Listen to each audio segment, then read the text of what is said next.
Hey guys, this is Shane and welcome to my Curator of the Lost channel. Today, I want to talk about how to sell magazines. Some tips for selling magazines and give you lots of examples of the types of magazines I find, a ton of them that I've just been finding in the last several weeks. And just to give you examples of the types of things I think you should keep an eye out for and the genres that really work in magazines. So we'll go through the tips first, 5 or 6 tips for what I think is successful magazine selling, and then lots of examples. So, hey, before we jump into that, thank you for the channel support. Thank you for viewing, watching this. I look forward to your comments and experiences. And as always, hey, if you enjoy this, just subscribe. We'll keep doing it and see what happens. So with that, let's jump right in. I did this video, I did a video on tips for selling magazines about a year ago. It was one of the early videos I did for YouTube, and got a lot of new viewers, and I've gotten a lot of magazines. Personally, I found a lot of magazines at my thrift stores in the last month, so I thought it'd be a good topic to revisit, and lots of new viewers, so kind of update that early videos. So to me, magazines, first, they can be very profitable, and second, I think they're fun, the things that work and the topics that you see. So what happens is booksellers, you go in a lot of times and you look at books. Don't forget the magazine racks, right? Look for the magazines as well. And there's some real treasures and gems there. So I would go with probably 5 or 6, things to keep in mind when you're trying to source and buy magazines for resale. And I think eBay is a great, it's probably a pretty unique place to be able to sell magazines. So the first thing is subject matter, okay? Well, subject matter, what you have to make sure of on magazines is all of the, we'll call them the mass market magazines, even though they're probably all truly mass market, right? But the ones like for most of the National Geographics, there are some exceptions I'll talk about. Things like even, Southern Living, Red Book, In Style, all of these. I'm not saying that you can't make money on those. If there could be key issues, you could stack a lot of them together. But in general, all of those just really what I'd call mass, the ones that you just see every day on your supermarket checkout line, just avoid those. That's noise. What you want to look for in subject matter, you want to look for unique subjects. You want to, things like, vintage cars, science fiction, there's different survival hunting magazines. You'll see some of these examples, but later in the video. But really, don't all of the the mass market stuff, don't get blindsided by that. Look for the unique titles, okay? So that's subject matter, remember that. Number 2 is cost. Okay, when I buy magazines, unless it is something that I know that I can just, it's like a single issue that I can just really, for some reason, it's a $10 or $15 or $20 magazine, I'm not gonna pay $1 a magazine. I have one thrift store that I buy magazines for that's 3 for $1. My library, their magazines are 50 cents, and I think that's on the high end. I have some estate sales and some other libraries that I go to. I get magazines 10 for $1. So that, to me, 50 cents is that is like the tops. You want to be in that 10, 25 cents per magazine is where you want to be for your costs. Do not overpay unless it's just some key issue that you can, unless you really know what you're doing. In general, when you're putting these things together, look for your price to be in that 10, 20, 25, 30 cent range, okay? All right, so cost, that was number 2. Number 3 is shipping. You have to consider shipping up front. All right, magazines, I did a short on it just a couple weeks ago. Magazines, because they have advertisements in the back or throughout it, they're not eligible for media mail like the other, printed bound material like books, or even CDs and things, right? So you're going to have to, single magazines or light magazines, if it's under £1, it can go first class, using post USPS. After £1, it puts you into the priority mail category, okay? And that can be a good value, but it also can be, you're automatically going to go to $8 to $9 with priority mail pretty quick. So what I recommend on shipping is, if it's just a single magazine, look for that first class, put it in a flat mailer. You always want to protect it. I've got videos out there on how to ship magazines, but always remember that you can't use your media mail. You're going to have to use, either first class or priority mail. And on the priority mail, if it gets over £1, look at the regional rate boxes. I like the regional rate A boxes. If you get a big stack of them, you can look at the flat rate boxes, but don't get, you sell a magazine for $10 and maybe you paid a dime for it, but if you ship it priority and priority costs you $7.95, you're not making anything. So you have to consider shipping and don't get bit by that. Okay, number 4 is condition. Now with magazines, it's interesting.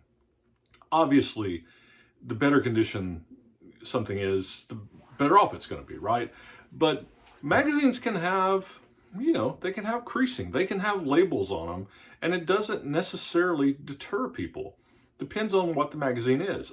Again, obviously, pristine magazine for some key issue or some, a set that looks like it's, just not been used, that's always a bonus. But if they're dog-eared, if a few staples are a little loose, if the labels are on them, I find that people want to still buy them. And a lot of the reason I think is because if you're talking about finding magazines at the grocery store or whatever, they're expensive. You can pay $8, $9, $10, $12, $14 for a magazine. Like if it's a deluxe magazine on some topic, it can run $12.95. So that's why people look for them. And if you bundle those, it works.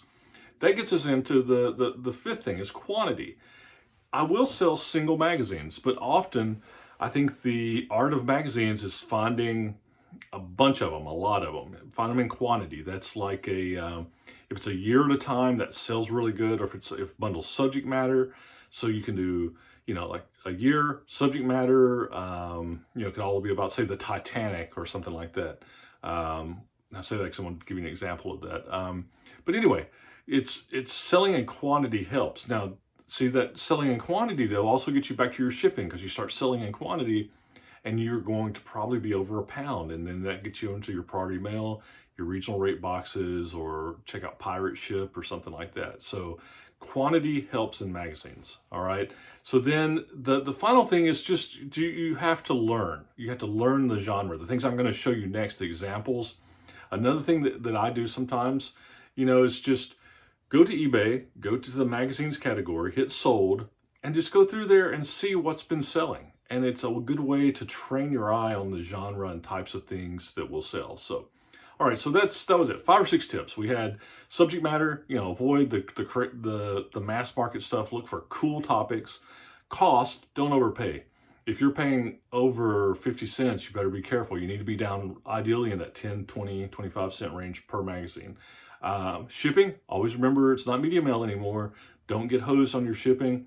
If condition, we love a good condition, but magazines can be forgiving. So as long as don't have a lot of odor, or they're not mildew, of course, stay away from that. But other than that, it's very forgiving. All right. And then we talked about selling in quantity works. That's 5.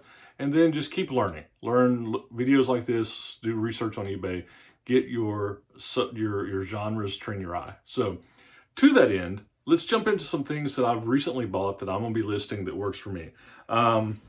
So first off, I found this, talk about National Geographics. This is one of the rare exceptions. June 1985. It's the Afghan Girl. I found this just a couple weeks ago. It's, I paid 50 cents for this one, but this single copy will bring at least 20, sometimes 50, 60 bucks. I even saw one listed and sold recently for like 200 bucks. If it's in pristine condition, it can bring 50, 60 bucks. But this was the quintessential National Geographic photograph, right? The haunted eyes. This is June 1985. When I see a big pile of National Geographics, I always look for this. Also with National Geographics, the exception, most of the time I just don't worry about it, but the exception is if you see issues with something Titanic. You can get a bunch of the Titanic ones, especially through the 80s and 90s, had a bunch of Titanics or Titanics in articles and on the cover. Put those together, you can sell them for 20, 25 bucks. People still love Titanic stuff. Other than that, I think there's key issues. There's some stuff on some national parks, like around 1970, some of the space issues, there's some Vietnam issues.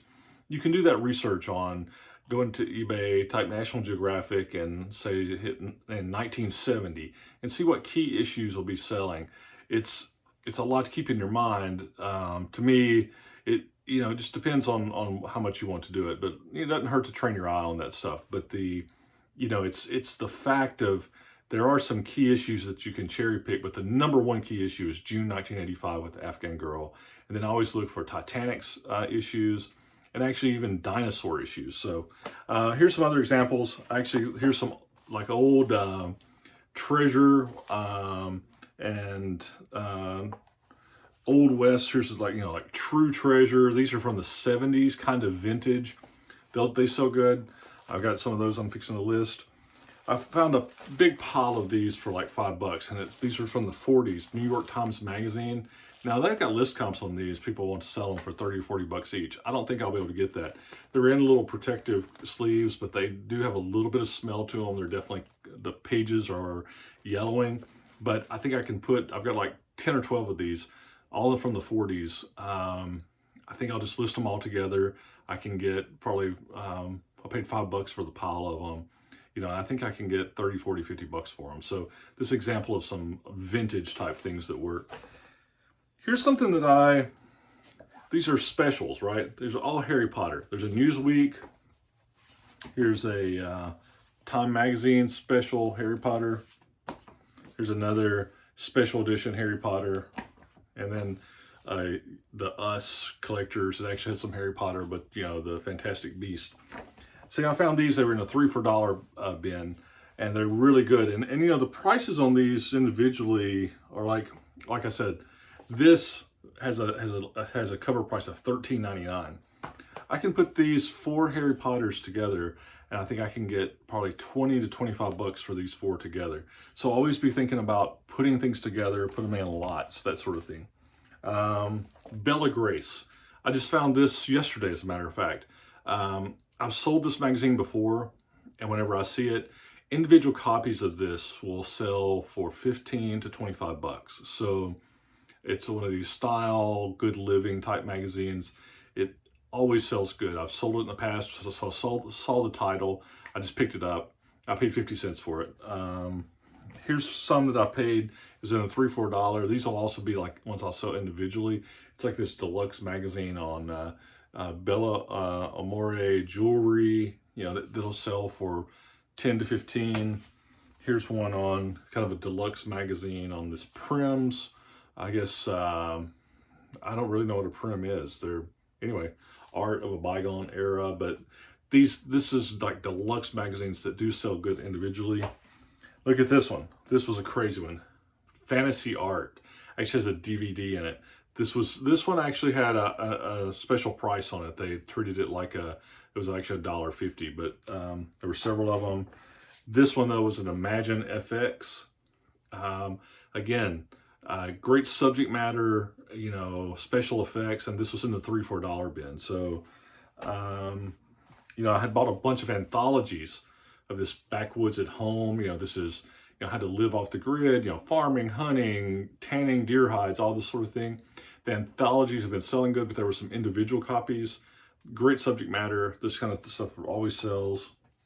Then I run it just in the last 2 weeks. Somebody must have had a bunch of Disney stuff. This Disney 23 magazine, I got a stack of those for $3 for $1. Some Walt Disney World magazines. I think I can bundle them together and do good. And then even some Disney Celebrations magazines. I think these will all do good. Here's something, I've got this from an estate sale. I got stacked probably 40 or 50 of these vintage motorsports magazines at 10 for $1. These will sell all day long. I won't have any trouble selling those. This has actually been in my death pile. These amazing figure modeling magazines. I had paid 50 cents each for these, I believe, and I've got to get them listed, but they can bring, some of these individuals can bring $10 or $15 each. Then there's another example, got the Joker on there, pretty cool. Then I found these at, these were 10 for $1. I got a stack of Coin World magazines and these special pubs. They're not real high dollar, but I got them 10 for $1, and I think I can put them all together and again, sell them for 20 or 25 bucks. Here's a title, this Medieval Warfare. I don't sell these individually, but when I see these, and there's another one, Ancient Warfare, when I see them and they're cheap, $1 a piece, I'll put them together and then I'll bundle them. And this is a great subject matter, it sells nicely. Then, you know, here's some cross-stitch magazines. You know, these things, they're all over the place, and it's amazing. You can get some good return on these, all different kinds. I was at my library, and they had stacks of these, and they were selling them $2 a piece. So I probably got, again, probably 50 or 60 cross-stitch magazines, and my price is probably about 5 cents each, okay? I can put these different titles together. Cross-stitch magazines, check them out. They can sell nicely too. Now, I will say that I'll close out with, you know, when you're dealing with anything vintage, obviously vintage stuff goes good. And science fiction, these are ones from my collections, right? But, you know, things like a Galaxy, these are hard to find anymore. You know, analog science fiction, amazing science fiction, fantastic science fiction, if science fiction, astounding science fiction. You get the idea. These are all vintage, 50s, 60s, 70s, even up to the 80s. All of those sell good if you can get them at the right price. Unfortunately, those types of vintage things, a lot of times people, they know what they're worth and they're going to sell them for, you know, $2, $3 a piece. But what happens on magazines when you bundle them is you end up getting, if it's good titles, you can end up getting about $1.50 to $3 per magazine, depending on what it is. You think if I do that for 10 or 12 issues, and that gets me anywhere from, you know, say that $20 to $30 range. Well, if you're buying them 10 for $1 and you can get a return at $1.50, $2, or $3 each when you put them together, that multiplier, you think about it, you're getting anywhere from a 10 to 30x multiplier on the magazine. And that's where you can really make the bucks on them. So it's, you know, they're profitable and they're fun because of just the outlandish subject matter you can find on them. But the key, again, remember the 5 points. Your subject matter, cost, don't forget shipping, pay attention to condition, but it's not a deal breaker if something's wrong with them. Think about putting them in quantity, and then just keep learning. So that's it. That's tips on how to sell magazines. Lots of examples. What I've found, a lot of the stuff I have found, literally my thrift store that has the $3, $4 magazines has been like a honey hole in the last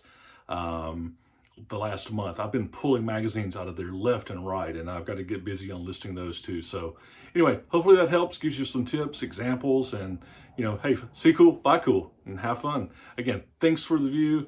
I look forward to your comments, and as always, subscribe. We'll keep doing it. Thanks. Bye.